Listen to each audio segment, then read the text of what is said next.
Hi guys, welcome to my YouTube channel. I'm Vidhi Kapoor, your trainer for financial reporting. And in today's video, I'm starting a very important standard.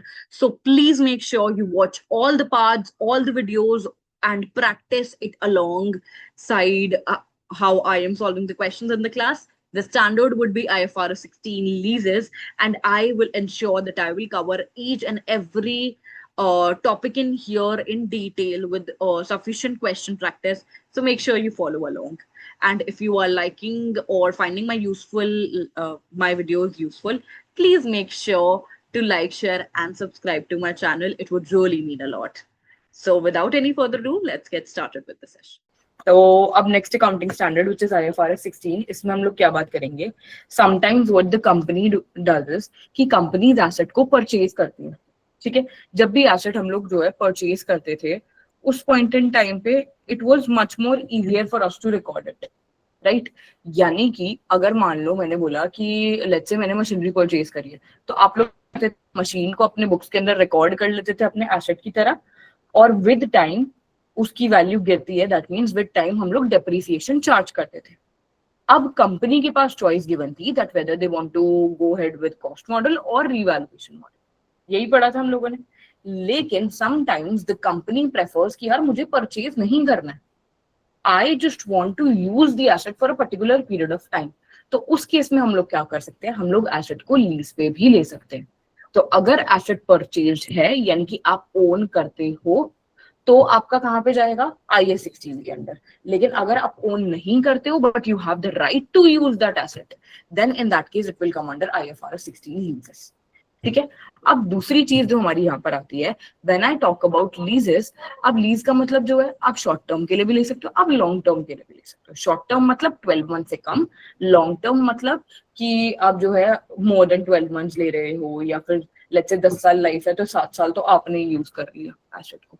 सो अब एक और चीज बताओ, अगर मेरे पास कोई भी एसेट है, सो इज इट मैंडेटरी कि मेरे पास ओनरशिप होनी चाहिए? कब हम अपनी बुक्स में एसेट रिकॉर्ड कर सकते हैं बताओ? When do I record asset in my books? Control over the asset, यानी कि मैं ये डिसाइड कर सकती हूँ कि मेरे को एसेट अपने बिजनेस में किस तरीके से यूज करना. कंट्रोल होना मैंडेटरी होता है, ओनरशिप होना मैंडेटरी नहीं है.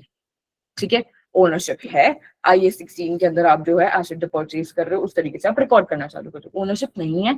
देखो भाई कंट्रोल है कि नहीं. कंट्रोल है, आप डिसाइड कर पा रहे हो कि आपको किस तरीके से यूज करना है, कितने टाइम पीरियड के लिए यूज करना है, then in that case you can record asset in your books. ठीक है, तो अब पहले नोट्स लिख लो, उसके बाद I will explain it further.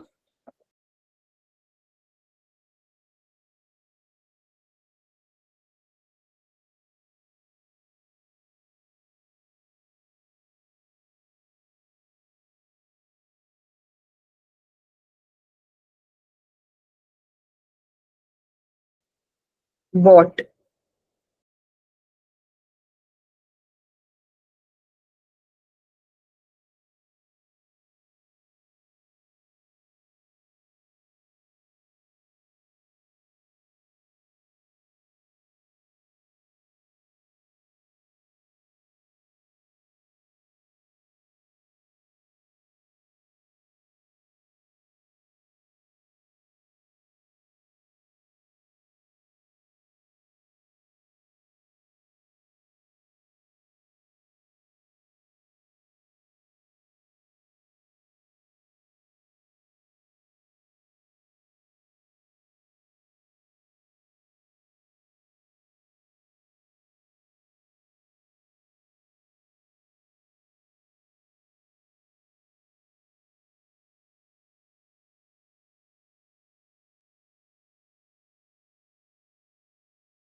Okay ji, दिन स्टार्ट करते हैं डिस्कस करना. सो अब देखो लीजेस IFRS 16 के अंदर हम लोग क्या चीज पढ़ेंगे. यहाँ पर there are two types of leases which we are going to study. First is finance lease, यानी कि जो हमारी लॉन्ग टर्म लीजेस होती है, and second is operating lease, जिसको शॉर्ट टर्म लीज भी बोलते हैं. अब ये फाइनेंस और यानी कि लॉन्ग टर्म लीज और शॉर्ट टर्म लीज का मतलब क्या होता है, पहले वो चीज समझो. पहले क्या होता था कि हम लोग अपनी लीजेस को जो है फाइनेंस और ऑपरेटिंग के अंदर क्लासिफाई कर देते थे, just that the name has changed to long term and short term now.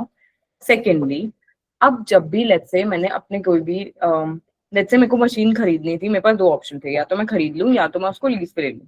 तो खरीदना मेरे को कोई सेंस नहीं बना था, तो आई थॉट कि मैं किसी और की मशीन को लीज पे ले लेती हूँ और उसको बिजनेस पे यूटिलाइज कर लेते हैं। अब अगर तो मैंने उसको शॉर्ट टर्म के लिए लिया है, यानी कि थोड़े से टाइम के लिए लिए, तो हम लोग क्या करेंगे, जितने टाइम आप यूज कर रहे हो उतने की आप रेंटल्स पे करोगे, ठीक है। लेकिन यही अगर मैं एसेट की पूरी लाइफ के लिए उसको यूज कर रहा हूँ या मेजोरिटी ऑफ लाइफ के लिए उसको यूज करूँ, तो उसको लॉन्ग टर्म लीज के अंदर हम लोग क्लासिफाई करते हैं। अब एक बात बताओ, कोई मैंने मशीनरी को लीज पे ले लिया है फॉर लेट्स से 5 years, तो 5 साल तक ये मेरे को एसेट बेनिफिट देने वाला है, तो मेरी बुक्स में भी तो एसेट रिकॉर्ड होना चाहिए। तो IFRS 16 क्या कहता है कि यार you can record it as an asset in your books because you have the right of using that asset. I never said that I own it. I only said that I have the right to use the asset. So इसी वजह से जब हम journal entry भी पास करते हैं, तो that is right of use asset debit, या फिर जो भी मशीन का अकाउंट है उसको डेबिट कर देते हैं, और क्रेडिट का कर देते हैं लीज ऑब्लिगेशन। लीज ऑब्लिगेशन का मतलब समझो, अब मैंने अगर कोई भी एसेट को लीज पे लिया है, ठीक है, यानी कि 5 साल के लिए यूज करने के लिए लिया, 5 साल के लिए वो मेरे लिए एसेट है, मुझे बेनिफिट दे रहा है, लेकिन 5 साल तक क्या मुझे कुछ पेमेंट करनी पड़ेगी सामने वाले बंदे को? यस और नो? तो जो भी आप लोग यहाँ पर पेमेंट कर रहे हो, that is your obligation for you, और उसको हम लोग एज अ लोन या फिर लाइबिलिटी ट्रीट करेंगे, ठीक है। तो अब लीजेस के अंदर there are two parties which we are going to study for, one is lessee and second one is lessor. Lessor कौन होता है? जो जिसके पास एसेट होता है। सॉरी, लेसोर कौन होता है? हु ओन्स द एसेट, ठीक है। और ये बंदा क्या करता है? ये बंदा पैसे लेता है और सामने वाले बंदे को, for example let's say Anish के पास एक मशीन थी, ठीक है, और मेरे को उस मशीन को यूज करना था, तो मैं क्या करूंगी, अनीश को पैसे दे दूंगी और इन रिटर्न अनीश क्या कर देगा, मेरे को राइट दे देगा उस एसेट को यूज करने का। अग्रीड? तो यहाँ पर लेसोर कौन हुआ? लेसोर मतलब जिसके पास मशीन है, जो एसेट का ओनर है मेन, ठीक है। तो लेसोर को क्या मिल रहे हैं? पैसे मिल रहे हैं, और लेसी को क्या मिल रहा है? राइट मिल रहा है उस एसेट को यूज करने का, ठीक है। तो Lesi is the person who gets the right to use the asset in return of what? In return of purchase consideration। यानी कि मुझे कुछ पैसा भी तो देना पड़ेगा ना, ऐसा तो है नहीं कि फ्री में अनीश में मशीन उठा के दे देगा। तो लेसोर कौन होगा? जिस बंदे के पास वो एसेट है, ओनरशिप है, और वो सामने वाले को यूज करने के लिए राइट दे रहा है in return of some money और एनी कंसिडरेशन, ठीक है। लेसी और लेसर क्लियर है? तो हम अपनी बुक्स के अंदर क्या बनेंगे? In your FR syllabus you are going to become lessee. Lessee मतलब आप वो पर्सन हो जो लीज पे एसेट को ले रहे हैं, ठीक है। तो हम लोग in the books of Lesi कर रहे हैं ये सारी चीजें। अब एक बात बताओ, मैंने कोई भी एसेट को लीज पे लिया, सॉरी लीज पे लिया, देन इन दैट केस अब हम लोग यहाँ पर क्या चीज करेंगे? एसेट को अपनी बुक्स के अंदर रिकॉर्ड करेंगे, लेकिन we are going to treat it as a right of use asset. Secondly, अब मुझे हर लेट्स से 5 साल के लिए मैंने अनीश से मशीन जो ले ली, अब 5 साल तक मुझे क्या करना पड़ेगा? अनीश को पैसे देने पड़ेंगे, जस्ट बिकॉज मैं उसका एसेट यूज कर रही हूँ। तो अब जो मेरे को 5 साल तक उसको पैसे देने हैं, वो मेरे लिए तो लाइबिलिटी है ना। तो जब आपकी लाइबिलिटी बढ़ती है तो क्रेडिट करते हैं, इसलिए हमारी जर्नल एंट्री क्या बन गई लॉन्ग टर्म लीज के केस में? Asset account debit to lease obligation. अब एक बात बताओ, जब मैंने 5 साल के लिए एसेट लिया, अब 5 साल में उसको मेंटेनेंस भी होगी, कुछ छोटा मोटा रिपेयर का काम भी। अब 5 साल तक जब मैं यूज कर रही हूँ, तो हल्की सी कोई चीज ऊपर नीचे हुई तो वो भी तो मुझे ही देखनी पड़ेगी। तो ये किसके ऊपर आ जाती है पूरी रिस्पॉन्सिबिलिटी? लेसी के ऊपर, यानी कि वो बंदा जो यूज कर रहा है। लेकिन यही अगर शॉर्ट टर्म लीज है, यानी कि मान लो मैंने 6 महीने के लिए जो है लेट्स से प्रॉपर्टी ले लिया आपसे, तो उस केस में क्या होगा? इसको एज अ रेंटल ही ट्रीट करेंगे कि आपने रेंट पे कोई भी चीज ली, ठीक है, 6 महीने के लिए ले ली, साल के लिए ले ली। तो शॉर्ट टर्म लीज के अंदर क्या होता है? सारी की सारी रिस्पॉन्सिबिलिटी किसकी बनती है? ओनर की बनती है। फिर आपका रिपेयर मेंटेनेंस वगैरह ये सब काम, फॉर एग्जाम्पल आपने एक फ्लैट लिया रेंट पे, ठीक है, 11 महीने के लिए। अब क्या हुआ, 11 महीने के लिए जो आप रेंट पे कर रहे हो वो आपके लिए एक्सपेंस है, आप एक्सपेंस की तरह अपने बुक्स के अंदर रिकॉर्ड करोगे। ठीक है, जब जब आप पे कर रहे हो तो rental expense debit to cash करते रहोगे। सेकेंडली, अब मान लो अगर उसके अंदर उन्होंने कोई मॉडिफिकेशन करानी है बिल्डिंग के अंदर, so it's not me who is going to bear the cost, it is going to be the owner who is going to bear it. ठीक है, तो लॉन्ग टर्म लीज और शॉर्ट टर्म लीज में difference क्या है? Long term का मतलब ये है या तो आप एसेट की पूरी लाइफ के लिए या मेजोरिटी ऑफ द लाइफ के लिए अगर आप लेसोर से अपन एसेट को यूज करने का राइट ले लेते हो, then in that case you are allowed to record an asset and a liability at the same time in the books. Asset क्यों? क्योंकि आप उसको for a few number of years use करने वाले हो, तो आपको इकोनॉमिक बेनिफिट मिलेगा। लाइबिलिटी क्यों? क्योंकि मेरे पास एक ऑब्लिगेशन भी है कि भाई मुझे सामने वाले को पैसे भी तो देने पड़ेंगे उसको यूज करने के लिए। तो एसेट और लाइबिलिटी आपका सेम टाइम पे रिकॉर्ड होता है।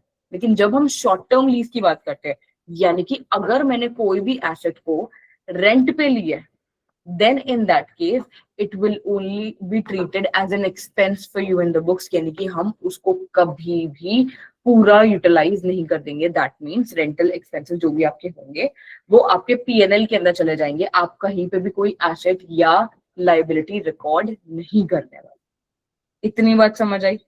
अब आईएफआरएस 16 के अंदर, यानी कि जो हम लोग स्टैंडर्ड पढ़ रहे हैं, अकाउंटिंग स्टैंडर्ड ने बोला है कि भाई जितनी भी आपकी लीजेस है, majority of the time it is going to be long term lease, यानी कि फाइनेंस लीज। लेकिन अगर 12 मंथ से कम है या फिर बहुत ही छोटे वैल्यू ऑफ एसेट है, सिर्फ तब आप उसको शॉर्ट टर्म लीज में डालोगे, otherwise everything is going to be a long term lease. Long term lease का मतलब क्या है? लेट्स से मैंने 10 ईयर्स के लिए आपसे कोई प्लांट ले लिया, then in that case for 10 years I'm going to get benefit from that asset, तो asset भी रिकॉर्ड करो, लाइबिलिटी भी रिकॉर्ड करो। तो मेजोरिटी ऑफ द केसेस में यही रहने वाला है। लेकिन अगर शॉर्ट टर्म लीज है या लो वैल्यू एसेट है, ओनली इन दैट केस हम लोग जो है ऑपरेटिंग में डालेंगे, यानी कि शॉर्ट टर्म लीज के अंदर डालेंगे। अदरवाइज सारी की सारी चीजें आपकी लॉन्ग टर्म के अंदर पोस्ट होगी। इतनी बात समझ आई आप लोगों को? एक एग्जांपल लेते हैं। लेट्स से कोई एसेट है जिसकी यूजफुल लाइफ जो है 1.5 साल, ठीक है, और आपने उसको 1 साल के लिए ले लिया, तो आपका क्या फाइनेंस लीज वाला क्राइटेरिया मीट हो रहा है? फाइनेंस लीज में ये तो पढ़ा था मेजोरिटी ऑफ द लाइफ के लिए अगर आप एसेट को यूटिलाइज कर रहे हो तो वो वाला क्राइटेरिया तो मीट हो रहा है। तो फिर अकाउंटिंग स्टैंडर्ड फिर आप उसको as a finance lease recognise कर सकते हो, बट वो आपका डिपेंड करता है कि आपको लीज रेंटल्स कब कब देने हैं, उन सब चीजों के बेसिस पे। अगर आपका यही है कि मतलब हर मंथ आप थोड़ा थोड़ा रेंट पे करते जा रहे हो, then you will treat it as an operating lease. So now coming down to IFRS 16 के अंदर हम लोगों ने क्या चीज देखी? There are two parties which we are talking about, lessor और लेसी। लेसर वो बंदा है जिसके पास एसेट है। मान लो मैं ये बिल्डिंग ओन करती हूँ, सो आई एम द लेसर, और मैं इस बिल्डिंग को यूज करने के राइट अगर लेट्स से वॉल स्ट्रीट को दे रही हूँ, तो Wall Street becomes the lessee. आप लोग इस अकाउंटिंग स्टैंडर्ड में एफआर के पेपर में you all are acting as a lessee, कि आप एसेट को यूज करने के लिए राइट ले रहे हो। जो लेसर होगा, जो ओनर है, वो अगर आपको राइट दे रहे हैं तो इन रिटर्न आपको क्या देना पड़ेगा? उसको पैसा। ठीक है, तो लेसी के पर्सपेक्टिव से सोचो, अगर मैंने कोई राइट लिया है एसेट को यूज करने के लिए, तो मेरे को 5 साल के लिए तो बेनिफिट मिल रहा है, लेकिन सेकेंडली मुझे सामने वाले को पैसे भी देने हैं, तो एसेट और लाइबिलिटी सेम टाइम पे रिकॉर्ड करी जाती है। ठीक है, तो इनिशियल मेजरमेंट के अंदर हम लोग क्या करेंगे? राइट ऑफ यूज एसेट को रिकॉर्ड करेंगे, क्योंकि जो भी मैं एसेट यूज कर रही हूँ उसका मुझे राइट मिल चुका है। सेकेंडली, लीज ऑब्लिगेशन को क्रेडिट करेंगे। लीज ऑब्लिगेशन बिकॉज आपकी लाइबिलिटी यहाँ पर बढ़ रही है। एक बात बताओ, मैंने 5 साल के लिए एसेट को यूज करने के लिए लिया, तो 5 साल तक मेरे को ये लीज ऑब्लिगेशन पे करनी पड़ेगी। ठीक है, अब अपने बुक्स के अंदर हम लोग कौन सी वैल्यू रिकॉर्ड करते हैं? फ्यूचर वैल्यू या प्रेजेंट वैल्यू? Present value. तो present value of future cash flows जो भी होंगे उसको आप रिकॉर्ड करोगे एज योर लीज ऑब्लिगेशन। ठीक है, इतनी बात क्लियर है आप लोगों को? Any doubt up till here? अब एक क्वेश्चन करते हैं to understand whatever we have studied so far. पहले क्वेश्चन में गिवन है inception of lease. Inception means कब लीज हमारी स्टार्ट हो रही है? 1 जनवरी को। लीज टर्म है 3 इयर्स का, इंटरेस्ट रेट है 10% और लीज रेंटल्स है 10,000 पर एनम। तो मान लो मैं साल के एंड में हर साल जो है 10,000 रुपए जो है पे कर रहे हैं। ठीक है, और प्रेजेंट वैल्यू है लीज रेंटल की 24,870। सबसे पहले ये बताओ, अगर मैं कोई भी एसेट को लीज पे लूं तो मेरे हिसाब से क्या होना चाहिए? बताओ, एसेट और लाइबिलिटी दोनों रिकॉर्ड होनी चाहिए। क्यों? क्योंकि पहली चीज है फाइनेंस लीज है मेरे लिए। क्यों? क्योंकि 12 मंथ से ज्यादा है और लो वैल्यू वाली की तो कुछ कंसिडरेशन है ही नहीं यहाँ पर। ठीक है, तो हम लोग क्या करेंगे, जैसे ही I just write that for Jan 2006 को जिस टाइम पे आपकी लीज स्टार्ट होगी उस पॉइंट इन टाइम पे आप क्या जर्नल एंट्री पास करोगे बताओ। आपका एसेट का राइट आ रहा है आपके पास, तो राइट ऑफ यूज एसेट को क्या कर दोगे, डेबिट कर दोगे, और क्रेडिट क्या करोगे यहाँ पे, लीज ऑब्लिगेशन। अब आप लोगों ने यहाँ पे ऑलरेडी पढ़ रखा है कि हम लोग किस अमाउंट से डेबिट या क्रेडिट करेंगे। यहाँ पर एक बार ध्यान से देख लो, बताओ कितने से क्रेडिट डेबिट या क्रेडिट करेंगे। Present value of lease rental क्यों कर रहे हैं 24,870 से, बिकॉज लीज ऑब्लिगेशन टोटल 3 साल की मेरी जो है जो बनती है उसकी प्रेजेंट वैल्यू आपको रिकॉर्ड करनी पड़ेगी। You never record the future value. ये 10,000 के जो आप रेंटल्स पे कर रहे हो वो 3 साल तक यू आर गोइंग टू पे इट ऑफ। ठीक है, लेकिन आज के टाइम पे उसकी प्रेजेंट वैल्यू क्या है, 24,870। वरना आप कहने को one doubt that can come to you guys is कि रेंटल हम लोग 10,000 दे रहे हैं, ठीक है, पर एनम। लाइफ कितनी है, 3 साल, तो यानी कि 30,000 रुपए। लेकिन ये 30,000 रुपए is the future value that we are getting. आज के टाइम पे उसकी क्या वैल्यू है, क्वेश्चन में ऑलरेडी आपको गिवन है 24,870 की। तो हम लोग कितने पे रिकॉर्ड कर देंगे, 24,870। ठीक है जी, इतनी बात समझ आई। अब क्वेश्चन में आपको बोला है कि एफएस एक्सट्रैक्ट बनाओ 31 दिसंबर का। ये तो मैंने फर्स्ट जिस दिन लीज स्टार्ट हुई है उस दिन की वैल्यू बताई है आप लोगों को, उस दिन बताया कि क्या एंट्री पास होगी। पूरे साल के अंदर अगर देखा जाए तो आपका कुछ इंटरेस्ट एक्सपेंसेस ये सारी चीजें भी होंगी, तो उसको भी तो अकाउंट फॉर करना पड़ेगा। तो यहाँ पर आप लोगों को एक table I show you how to prepare it, that is known as lease amortisation schedule. I know ये थोड़ा सा ट्रिकी स्टैंडर्ड है, but once you are through with, मतलब काफी क्वेश्चंस कर लोगे तो आप लोगों को इतना डिफिकल्ट नहीं लगने वाला ये चीज भी।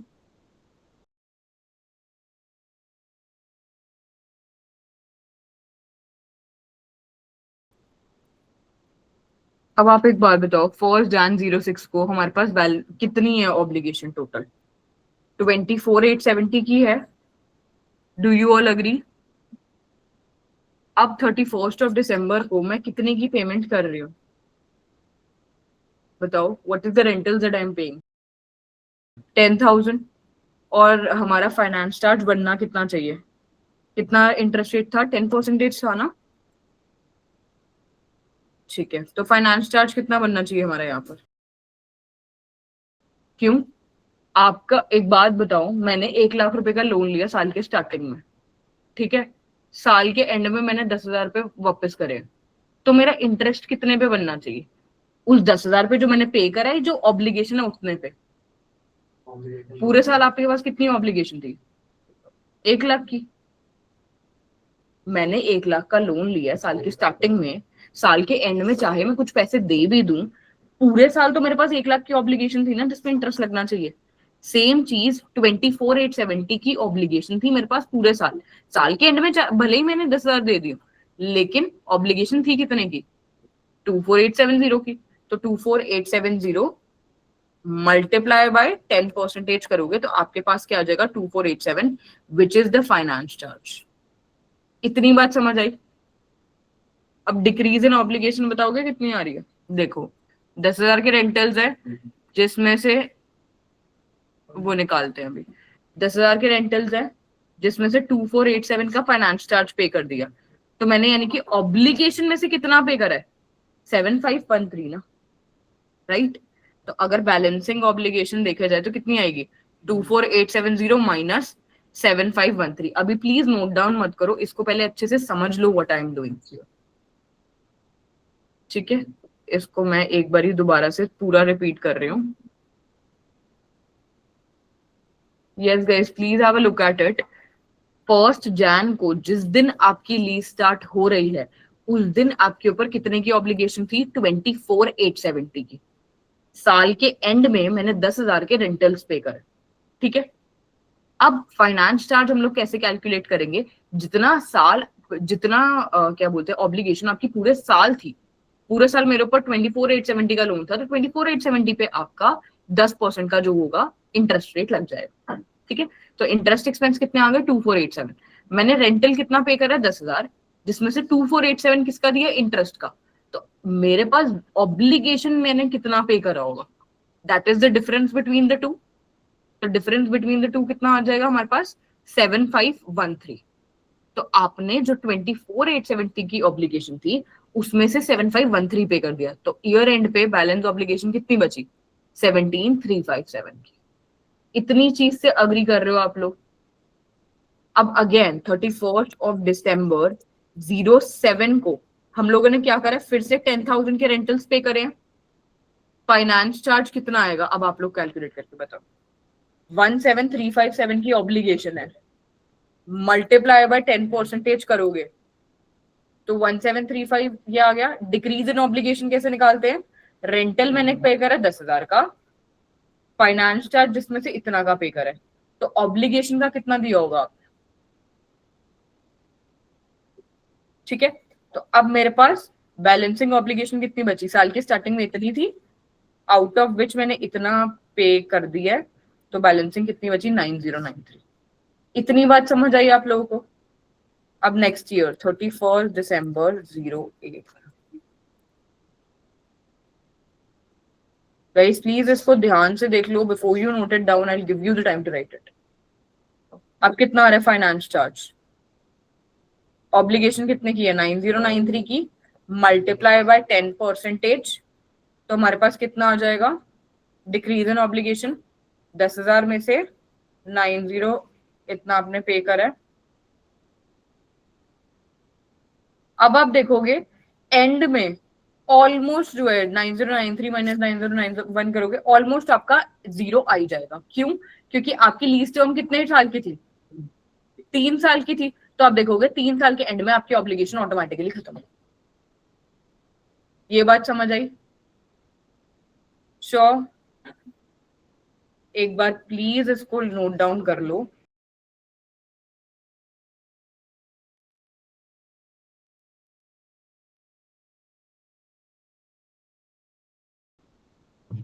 Yes guys, all good up till here. तो एसेट की लाइफ कितनी हो गई 3 साल, तो राइट ऑफ यूज एसेट को भी, यार विद टाइम एसेट की वैल्यू कम होती है, हमें राइट ऑफ तो करनी पड़ती है उस कॉस्ट को। तो राइट ऑफ यूज एसेट कितने का था मेरे पास 24,870 का, और लीज टर्म कितने का था 3 इयर्स का। तो अमोर्टाइजेशन अगर मैं निकालूं तो मेरी कितनी आ जाएगी बताओ।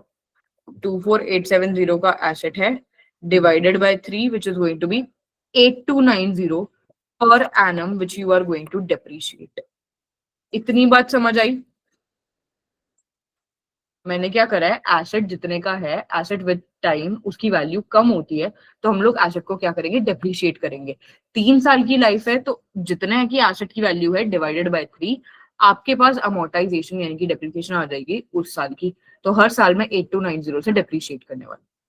इतनी बात समझ आई। Okay, now the very last thing, question में पूछा गया था हमसे एफएस एक्सट्रैक्ट यानी कि एसओपीएल और एसओएफपी में क्या जाएगा। तो एसओपीएल में क्या चीज आनी चाहिए, एक तो ये अमोर्टाइजेशन सीधा सीधा, कितने की अमोर्टाइजेशन 8290, उसके अलावा और कुछ जाना चाहिए। फाइनेंस चार्ज बिल्कुल, फाइनेंस कॉस्ट कितने की है हमारी, तो ये दोनों चीजें हमारी कहाँ पे चली गई एसओपीएल के अंदर। यहां तक ओके है। अब क्वेश्चन में पूछ रहा है कि एसओएफपी में क्या चीज जानी चाहिए। नाउ एसओएफपी,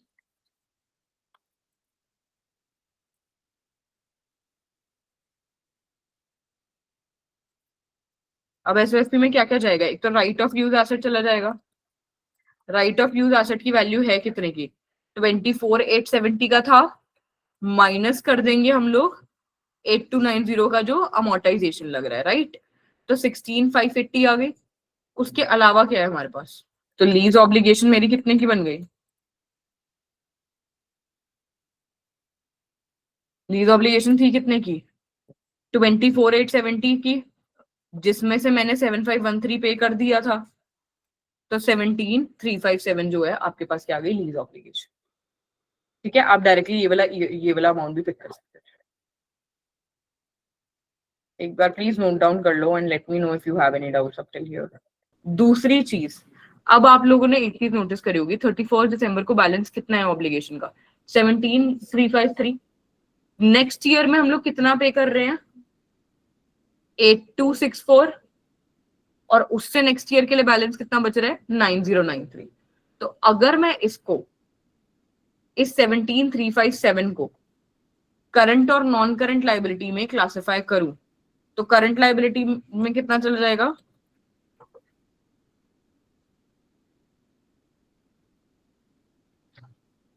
करंट लाइबिलिटी कि आप नेक्स्ट 12 मंथ्स में कितना पे करने वाले हो, 8264 ना, तो 8264 आपका चला जाएगा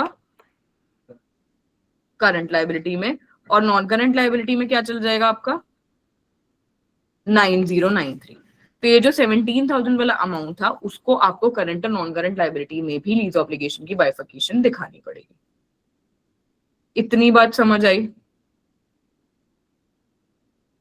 ठीक है, अब जितने क्वेश्चंस करोगे उतने ज्यादा बेटर समझ आएगा। Although what we have done in this question, मैं एक, अगर आपको पूरा जिस्ट दूं इस क्वेश्चन का, स्टार्ट ऑफ द ईयर में मैंने एक लीज पे एसेट को लिया।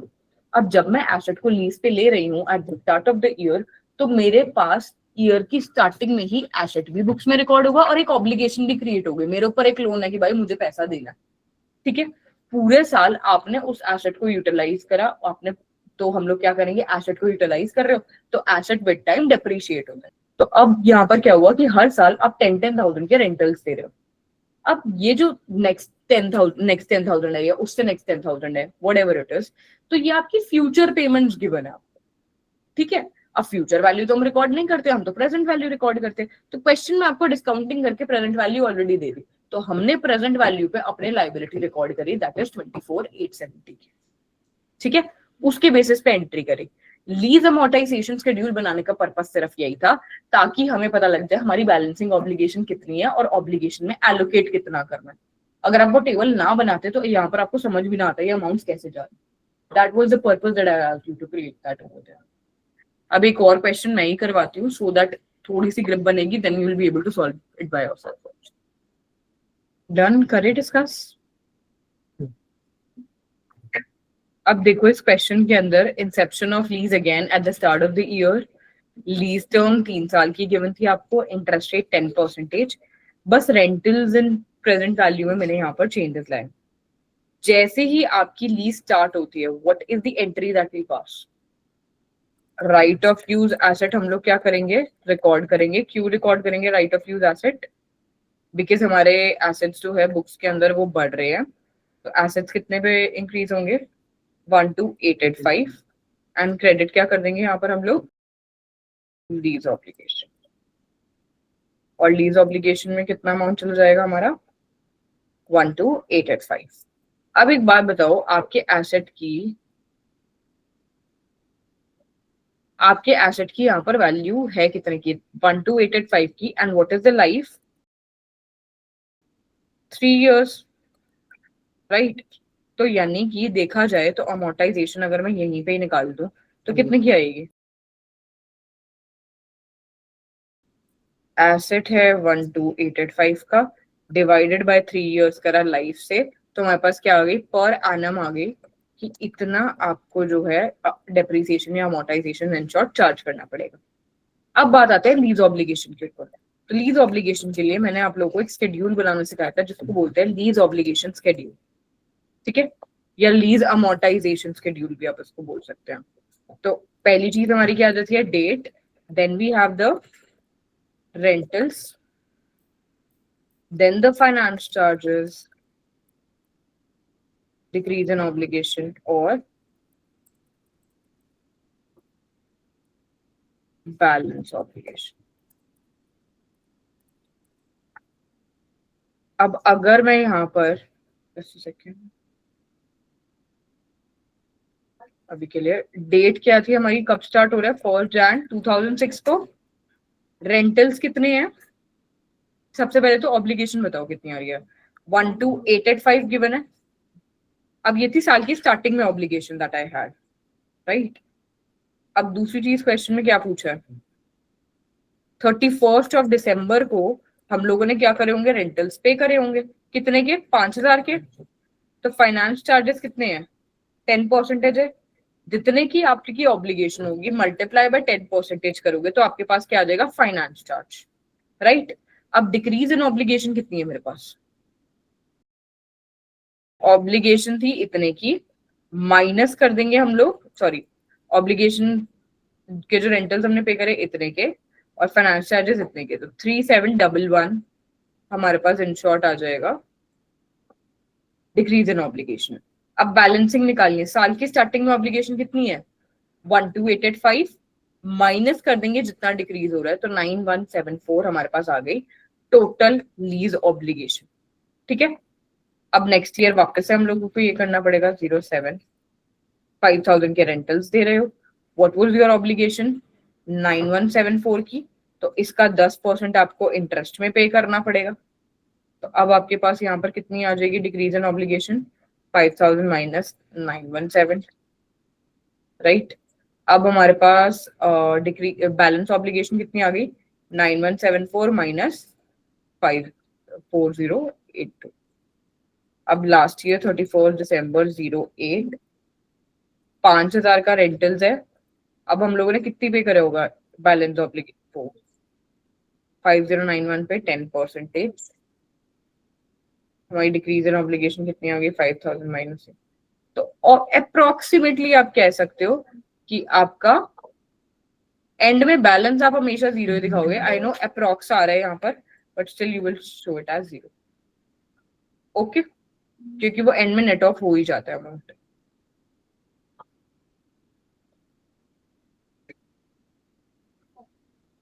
इतनी चीज क्लियर है आप लोगों को। Now final thing that we have is we need to prepare SOPL and SOFP। SOPL में क्या क्या जाता है, एक तो फाइनेंस चार्जेस, फाइनेंस चार्जेस कितने हैं इस क्वेश्चन के अंदर,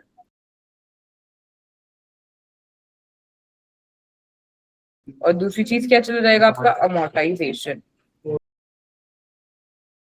वो मेरे हमारे कितना निकला था, 4295, ठीक है। Then we have SOFP। SOFP के अंदर क्या क्या चीजें जाती हैं, एक तो एसेट रिकॉर्ड करते हो आप, एसेट के अंदर क्या आ जाएगा, राइट ऑफ यूज, कितने का है, 12,885 का था, सॉरी 12,885 का था, माइनस कर देंगे अमोर्टाइजेशन, तो 8590 आ गया। अब लाइबिलिटी में हमारे पास कितना है, नॉन करंट लाइबिलिटी के अंदर लीज ऑब्लिगेशन कितने की आएगी,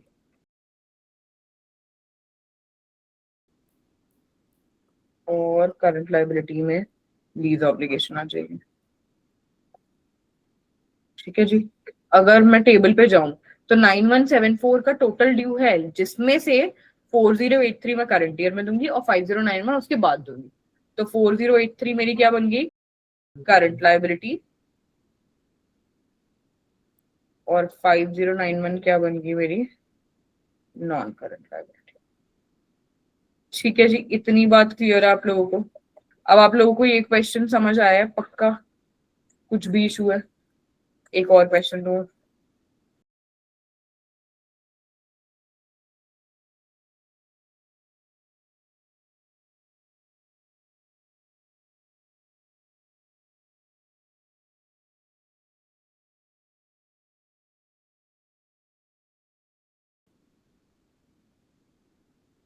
ठीक है ठीक, यस गाइस करें डिस्कस। अब क्वेश्चन में गिवन है कि अगर कभी कभार ऐसा होता है कि यार पहली पेमेंट, मतलब जब आपने लीज पे लिया है उसी पॉइंट इन टाइम पे आपने कुछ पैसे पे भी कर दिए, फॉर एग्जांपल आपने एसेट को लीज पे लिया फर्स्ट डेट पे और आपने क्या करा, लीज ऑब्लिगेशन के कुछ पैसे जो है उसी दिन पे कर दिए, तो इन दिस केस आपका जो लोन का अमाउंट होगा वो हमेशा नेट ऑफ हो जाएगा। यानी कि मान लो मेरे साल की स्टार्टिंग में 1 लाख का लोन था और मैंने पहले दिन ही 20,000 पे कर दिए, तो मेरे पास नेट बचा कितने का, 80,000 का, तो 80,000 पे अब आपके इंटरेस्ट वगैरह भी चार्ज होगा, ठीक है। Now this question number 3 is an example of कि यार अगर हम लोग ईयर के स्टार्ट में पे कर रहे हैं, this is per annum rental that is given, ठीक है। तो अब यहाँ पर 20,000 जो मैंने यहाँ पर लिखा है, आप लोग क्या कर रहे हो, उसको पर एनम पे कर रहे हो। सबसे पहली चीज आप मुझे ये बताओ, whenever we see a question wherein we are taking it on lease, तो हमारी एंट्री क्या आ जाती है, right of use asset, account debit, और क्रेडिट क्या कर देते हैं, लीज ऑब्लिगेशन। अब इसके लिए हमें क्या चाहिए होगा, वैल्यू क्या क्वेश्चन के अंदर गिवन है, बताओ। इस बार आप लोगों को प्रेजेंट वैल्यू तो कहीं पे भी नहीं गिवन है, तो हमें क्या करना पड़ेगा, यहाँ पर निकालनी पड़ेगी प्रेजेंट वैल्यू ऑफ फ्यूचर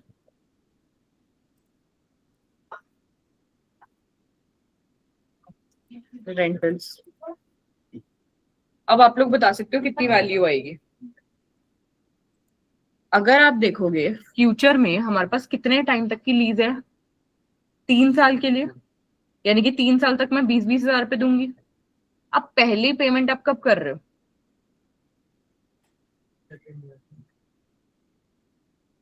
नहीं, paid in advance.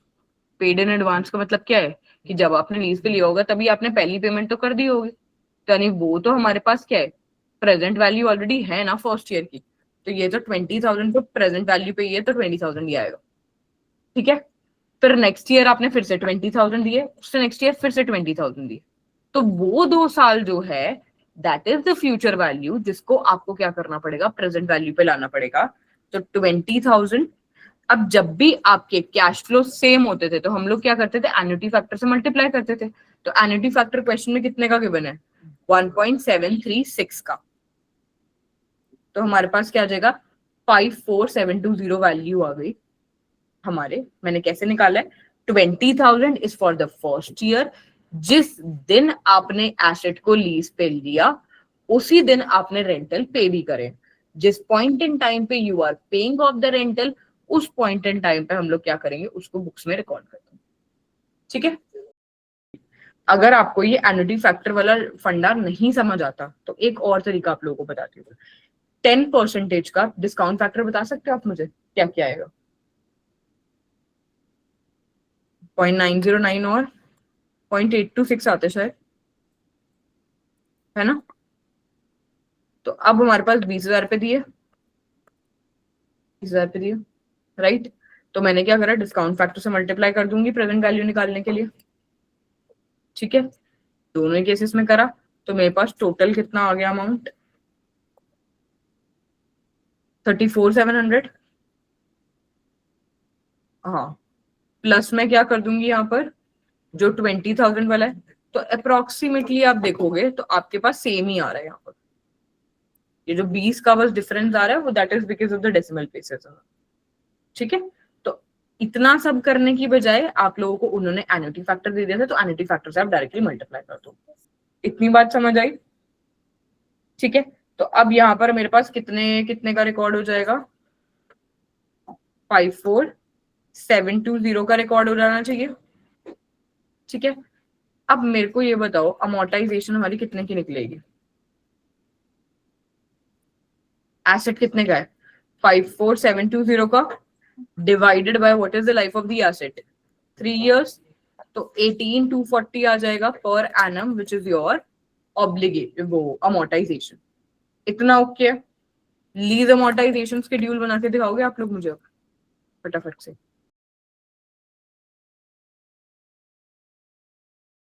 Yes guys, please prepare the lease amortisation schedule. अब एक बात बताओ, यहाँ पर हम लोग पेमेंट कब कर रहे हैं, 1 Jan को। तो 1 Jan को ही आपने 20,000 पे कर दिए होंगे, राइट। अब आपके पास बैलेंसिंग ऑब्लिगेशन बचेगी कितने की पहले दिन पे,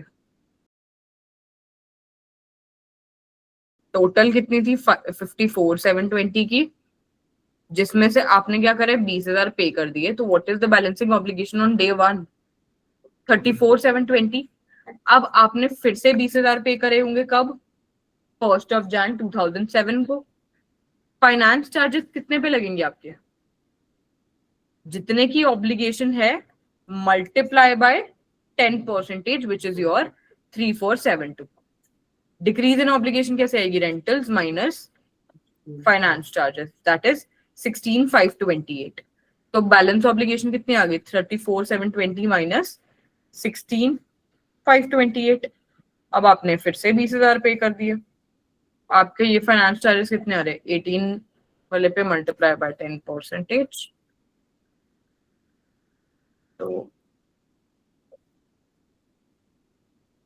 देखोगे तो यहाँ पे वही 0 पॉइंट. अब समझ आए कि अगर स्टार्ट ऑफ द ईयर पे करेंगे तो किस टाइप से होगा.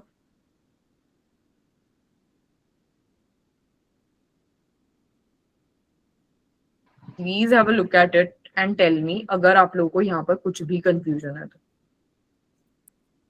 अब एसओपीएल के अंदर क्या क्या चीजें जाएंगी?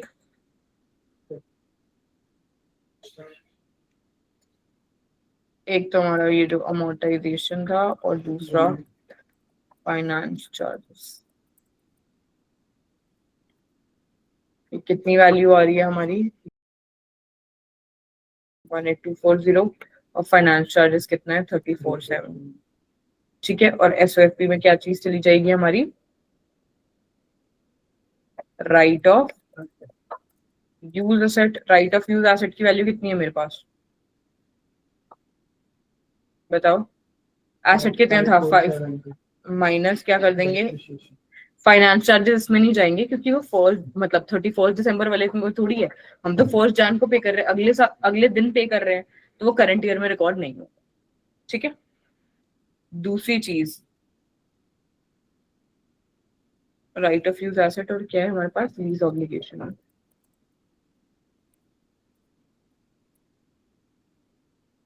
अब बता दो नॉन करंट और करंट में कितना जाएगा. बट एक second, even if I did not pay it, है तो वो करंट ईयर से रिलेटेड ही ना. Even if I did not पे फॉर द फाइनेंस चार्जेस, हम तो accrual basis of accounting follow करते हैं ना, तो इंक्लूड करोगे तो आप फाइनेंस चार्जेस को. 3472 चाहे मैं अगले दिन पे कर रही हूँ, है तो आपका करंट ईयर का एक्सपेंस, तो आपका पीएनएल के अंदर तो रिफ्लेक्ट होना चाहिए. फाइनेंस चार्जेस जाएंगे यहाँ पर भी. दूसरी चीज राइट ऑफ यूज एसेट डाला, करंट और नॉन करंट लाइबिलिटी में स्प्लिट ऑफ बताओ कितना कितना जाएगा. नॉन करंट लाइबिलिटी में कितना चल जाएगा?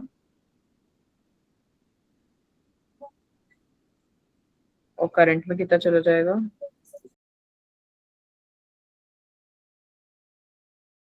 फाइनेंस कॉस्ट में बेसिकली जो आपके इंटरेस्ट एक्सपेंसेस है, चाहे आप पे करो या ना करो, अगर वो करंट ईयर से रिलेटेड है, अक्रूवल बेसिस ऑफ अकाउंटिंग बोलता है कि यार बुक्स में रिकॉर्ड करो.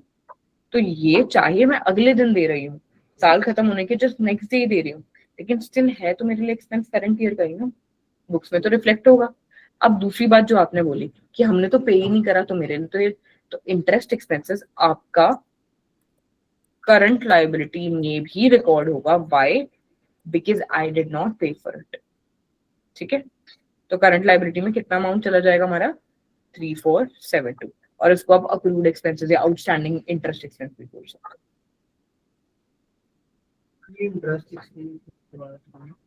इंटरेस्ट एक्सपेंस में basically what I have done over here is कि मेरे पास जो यहाँ पर एसेट गिवन था, क्या कहते हैं, जो भी लाइबिलिटी गिवन थी, अब even if I am paying it on 1 जनवरी, साल के जस्ट अगले दिन ही पे कर रही हूँ, है तो मेरी ऑब्लिगेशन करंट ईयर की ना.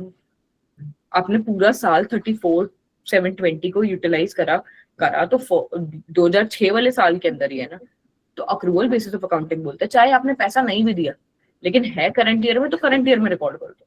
तो इसी वजह से मैंने वो पीएनएल में भी डाला, but since I did not pay it, मैंने उसको करंट लाइबिलिटी में भी रिकॉर्ड कर दिया एज आउटस्टैंडिंग इंटरेस्ट एक्सपेंस.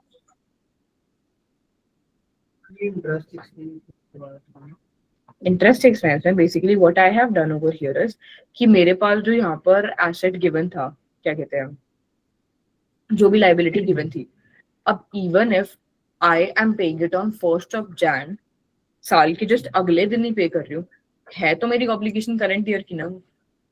आपने पूरा साल 34,720 को यूटिलाइज करा करा तो 2006 वाले साल के अंदर ही है ना, तो अक्रूवल बेसिस ऑफ अकाउंटिंग बोलते हैं, चाहे आपने पैसा नहीं भी दिया लेकिन है करंट ईयर में तो करंट ईयर में रिकॉर्ड कर दो। तो इसी वजह से मैंने वो पीएनएल में भी डाला, but since I did not pay it, मैंने उसको करंट लायबिलिटी में भी रिकॉर्ड कर दिया एज आउटस्टैंडिंग इंटरेस्ट एक्सपेंस। ठीक है, अब देखो 2007 में क्या क्या जाएगा। अमोर्टाइजेशन अगेन सेम चली जाएगी 18,240 की। फाइनेंस चार्जेस कितने जाएंगे 1819 के। राइट ऑफ यूज एसेट के अंदर हमारे पास क्या चला जाएगा 36,480 का पहले था, माइनस कर देंगे 18,240 जो हमारे पास वो है, तो 18,240 बच गया। लीज ऑब्लिगेशन कितने की है, नॉन करंट लाइबिलिटी में तो कुछ जाएगा नहीं क्योंकि कुछ बच ही नहीं रहा। करंट लाइबिलिटी में कितना चला जाएगा ये वाला, ठीक है, ये 0 हो जाएगा। और इंटरेस्ट एक्सपेंसेस जो हमारे ड्यू हैं वो कितने हो जाएंगे 1819। इतनी बात समझ आई। अब 31 दिसंबर टू, अब आप देखोगे 1 जन 2008 को ही हमने सारी पेमेंट कर दी ऑलरेडी, हमारे पास कुछ बच ही नहीं रहा। तो आप 2008 के जब 31 दिसंबर को बना रहे हो तो आपका कुछ भी नहीं रहेगा। जब सब पेड है तो सब सॉर्टेड है आपके लिए। इस ईयर जब कुछ बैलेंस था ही नहीं तो आप लोन मतलब इंटरेस्ट किस बेसिस पे निकालोगे। That is the case which is why I am saying 31 दिसंबर 2008 को आप कोई भी ऑब्लिगेशन नहीं है तो ना लीज ऑब्लिगेशन में कुछ जाएगा। राइट ऑफ यूज एसेट अगर आप करोगे भी 18,240 का बचा है, 18,240 का अमोर्टाइजेशन है, राइट ऑफ यूज एसेट भी खत्म हो गया, लीज ऑब्लिगेशन भी आपकी खत्म हो गई, इंटरेस्ट एक्सपेंसेस भी खत्म हो गए आपके, तो सब कुछ ही तो खत्म है। बस आपका अमोर्टाइजेशन 18,240 का चला जाएगा। ठीक है, इतनी बात समझ आई। अब इसी के बेसिस पे I am giving you guys one more question.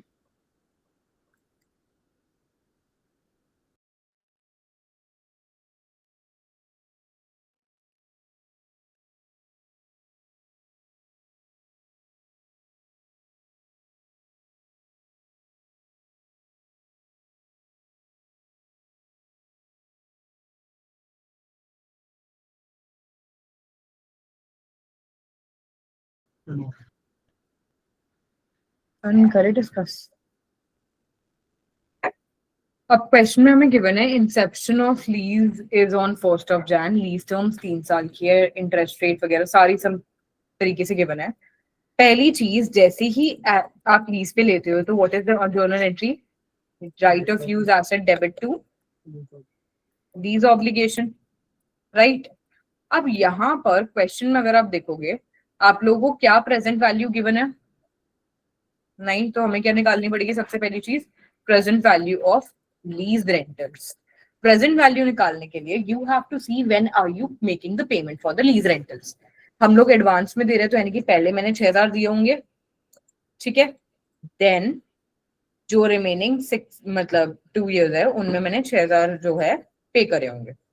अब क्या हुआ यहाँ पर आपको ऑलरेडी एन्युटी फैक्टर गिवन है तो आप डायरेक्टली एन्युटी फैक्टर से मल्टीप्लाई करोगे और आपकी प्रेजेंट वैल्यू कितने की आ जाएगी 16,998 की। सबकी यही वैल्यू आ रही है। नेक्स्ट थिंग इज एसेट को हम लोग क्या करते हैं अमोर्टाइज करते हैं, राइट। कितने पे कर देंगे 16,998 का एसेट है, डिवाइडेड बाय 3 years लाइफ है 5,666 पर एनम आ गई आपके पास। ठीक है, अब इसके बाद हमारे पास यहाँ पर नेक्स्ट चीज क्या गिवन है, that we have to do is lease amortization schedule,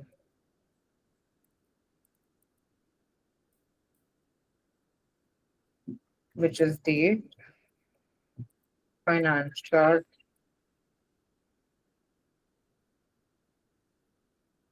sorry, rentals,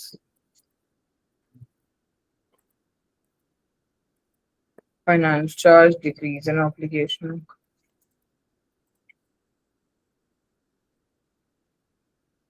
और बैलेंस obligation। ठीक है, अब डेट किस किस दिन हम लोग क्या क्या पे कर रहे हैं, यहां तक आप लोगों को कोई भी कंफ्यूजन थी, anything that you want me to repeat.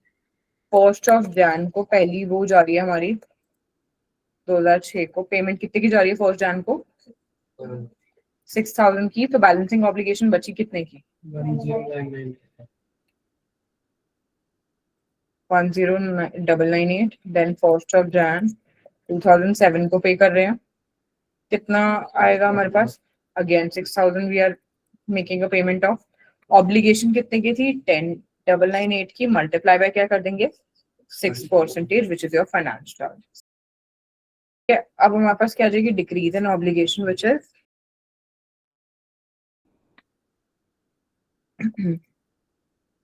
Balance obligation कितने की बची? ठीक है. देन अगेन 1st Jan 2008 को हम लोगों ने पे करा है. कितने? 6,000. तो कितना बच जाएगा? सॉरी, वो आ जाएगी finance charges. Decrease in obligation is going to be this much, and then 0.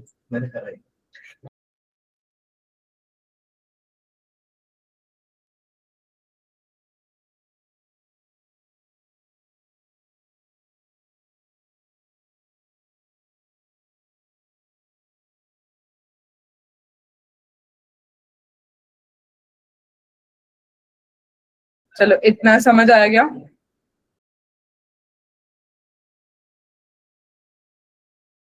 जान के मैं इतने क्वेश्चंस करा रही हूँ ताकि दिमाग में बिल्कुल घुस जाए.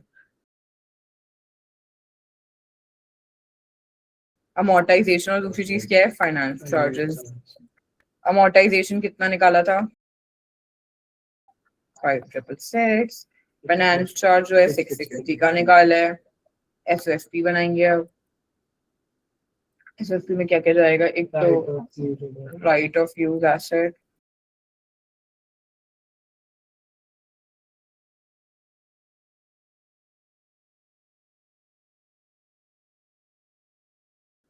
उसके बाद क्या है? Lease obligation. लीज ऑब्लिगेशन में non current and current liability, और एक क्या था? इंटरेस्ट एक्सपेंस का दिखाना पड़ेगा. आउटस्टैंडिंग